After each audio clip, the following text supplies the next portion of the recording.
प्रत्येक आईवडिलांना वाटतं आमची मुलं खूप मोठी व्हावीत, त्यांचं या जगात नाव असावं, त्यांचा सर्वांनी आदर्श घ्यावा, त्यांनी सचिन तेंडुलकर, रतन टाटा, स्वामी विवेकानंद यांच्यासारखं बनावं.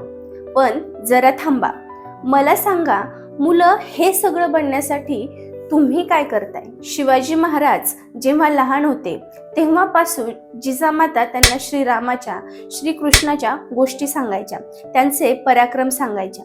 लहानपणापासूनच जिजामातांनी त्यांचे आचार, विचार शिवबांच्या मनामध्ये बिंबवायला चालू केले होते. तुम्ही हे सगळं करताय का? नाही ना. मग कसं बरं बनतील तुमची मुलं आदर्श? जर तुम्हाला वाटत असेल की तुमच्या मुलाने किंवा मुलीने त्या व्यक्तीसारखं बनावं, तर तुम्हाला थोडी मेहनत घेणं गरजेचं आहे. अशा आयडियल पर्सनॅलिटी असणाऱ्या व्यक्तींबद्दल तुमच्या मुलांच्या मनात आदर निर्माण करा. त्यांचे आचार, विचार मुलांना सांगायला चालू करा. तरच तर बनतील तुमची मुलं त्यांच्यासारखी.